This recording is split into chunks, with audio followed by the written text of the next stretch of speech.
going to read in soft-spoken words a few stories from the haunted house and other spooky poems and tales.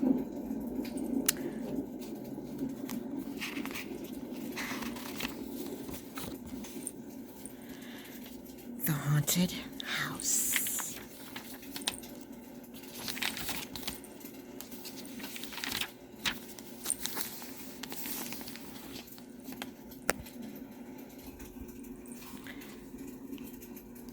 From ghoulies and ghosties, and long-legged beasties, and all things that go bump in the night, good Lord, deliver us.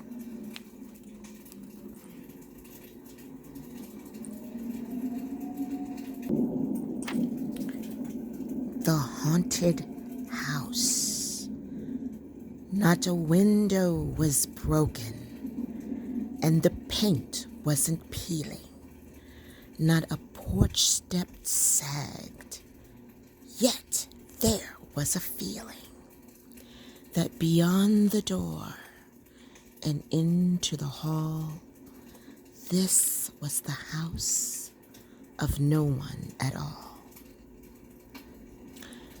No one who breathed, nor laughed, nor ate, nor said I love, nor said I hate. Yet something walked along the stairs, something that was and wasn't there. And that is why weeds on the path grow high, and even the moon races fearfully by.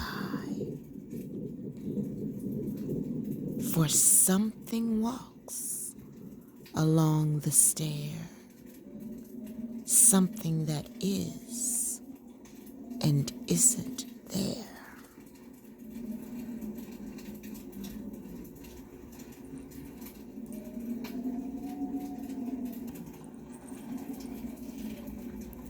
A skeleton once in cartoon.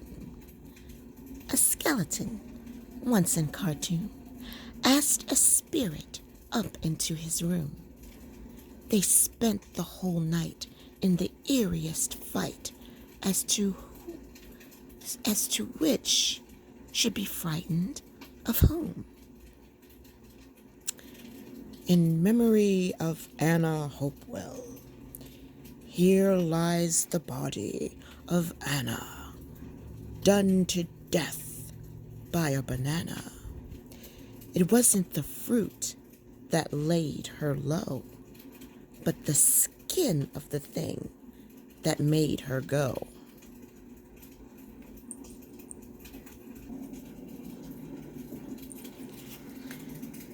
Ruth and Johnny.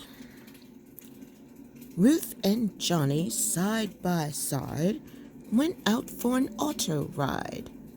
They hit a bump, Ruth hit a tree, and John kept going, ruthlessly. It isn't the cough. It isn't the cough that carries you off. It's the coffin they carry you off in.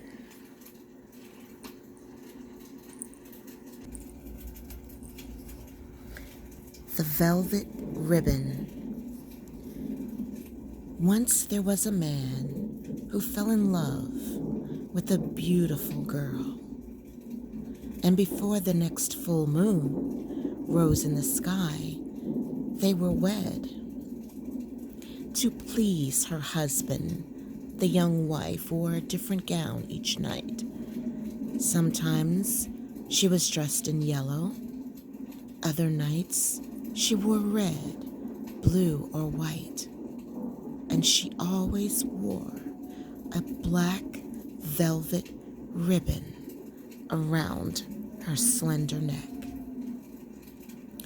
Day and night she wore that ribbon, and it was not long before her husband's curiosity got the better of him.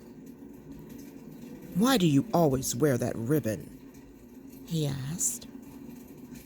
She smiled a strange smile and said not a word. At last, her husband got angry, and one night he shouted at his bride, "Take that ribbon off! I'm tired of looking at it." "You will be sorry if I do," she replied, "so I won't." Every morning at breakfast, the husband ordered his wife to remove the black velvet ribbon from around her neck. Every night at dinner, he told her the same thing. But every morning at breakfast and every night at dinner, all his wife would say was, "You'll be sorry if I do, so I won't." A week passed. The husband no longer looked into his wife's eyes. He could only stare at that black velvet ribbon around her neck. One night, as his wife lay sleeping, he tiptoed to her sewing basket. He took out a pair of scissors. Quickly and quietly, careful not to awaken her, he bent over his wife's bed, and snip went the scissors, and the velvet ribbon fell to the floor. And snap! Off came her head. It rolled into the floor, in the moonlight, wailing tearfully, "I told you you'd be sorry."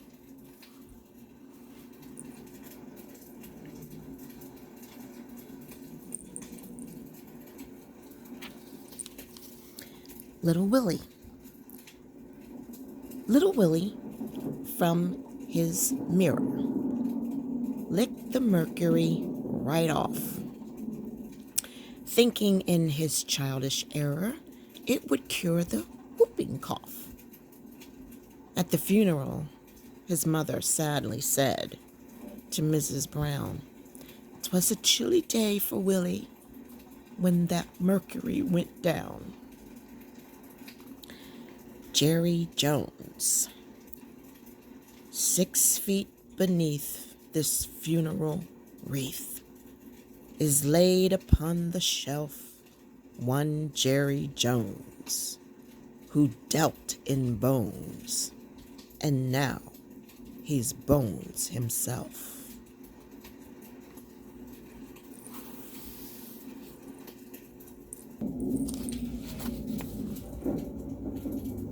Dust. Agatha Morley, all her life, grumbled at dust like a good wife. Dust on a table, dust on a chair, dust on a mantle she couldn't bear. She forgave faults in man and child, but a dusty shelf would set her wild. She bore with sin without protest, but just thoughts preyed upon her rest.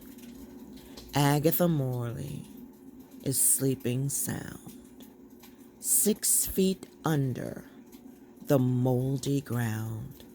6 feet under the earth she lies, with dust at her feet and dust in her eyes.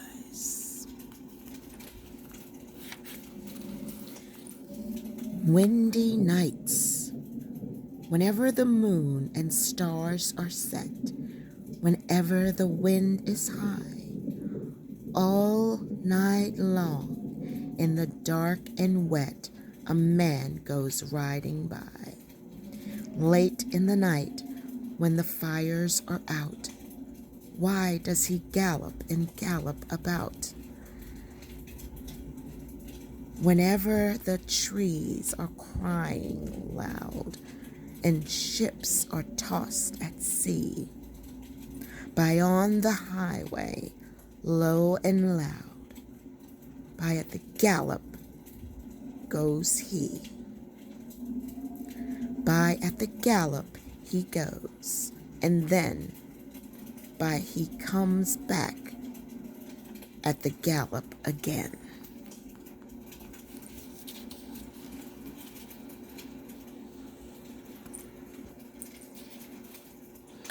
Voices.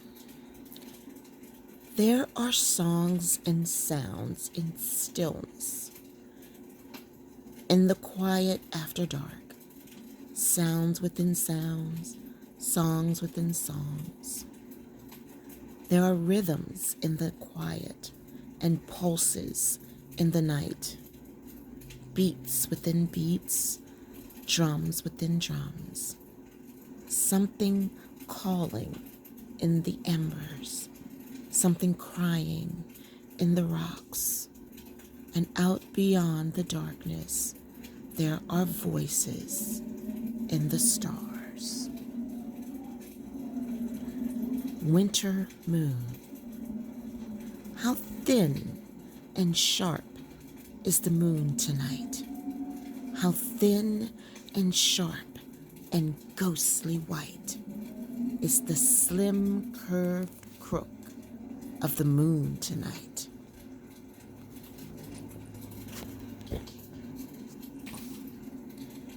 November night.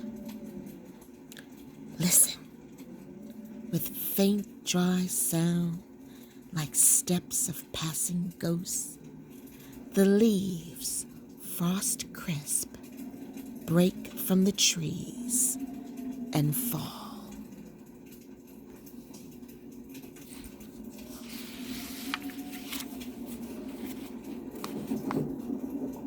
The Earl King, who rides so late in a night so wild, a father is riding with his child.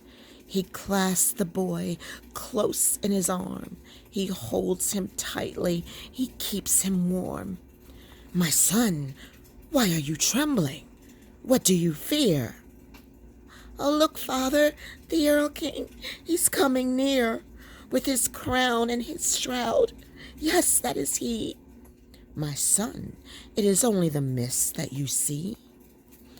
O lovely child, oh come with me, such games we'll play, so glad we'll be, such flowers to pick, such sights to behold. My mother will make you clothes of gold. Oh, father, my father, did you not hear the Earl King whispering in my ear? Lie still, my child, lie quietly. It is only the wind and the leaves of the tree. Dear boy, if you will come away, my daughters will wait on you every day. They'll give you the prettiest presents to keep. They'll dance when you wake, and they'll sing you to sleep. My father, do you not see? The Earl King, his pale daughters are waiting for me.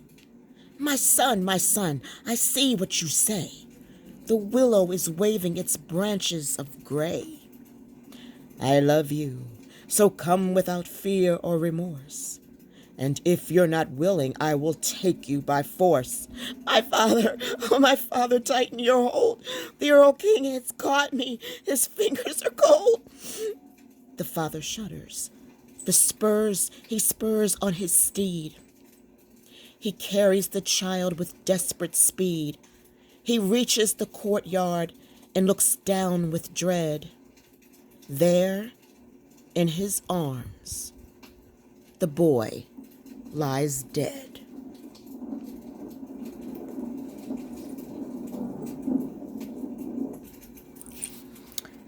Sir Roderick's Song. When the night wind howls in the chimney cowls, and the bat in the moonlight flies, and inky clouds like funeral shrouds sail over the midnight skies. when the footpads quail at the night bird's wail, and black dogs bay at the moon. Then is the spectre's holiday. Then is the ghost high noon.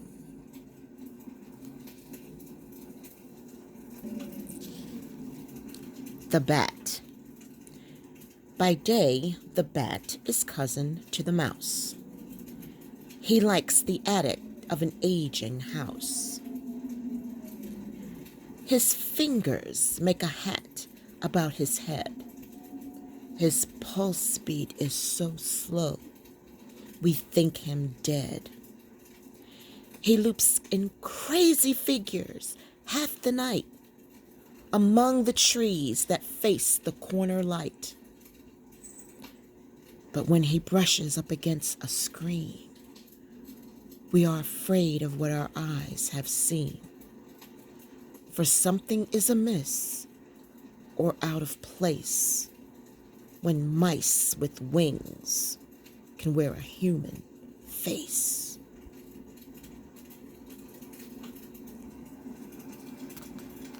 The Listeners. "Is there anybody there?" said the traveler, knocking on the moonlit door. And his horse in the silence chapped the grasses of the forest fenny floor. And a bird flew up out of the turnip above the traveler's head. And he smote upon the door again a second time. "Is there anybody there?" he said. But no one descended to the traveler. No head from the leaf fringe still leaned over and looked into his gray eyes, where he stood perplexed and still, but only a host of phantom listeners that dwelt in the lone house and stood listening in the quiet of the moonlight to that voice from the world of men, stood thronging the faint moonbeams on the dark stair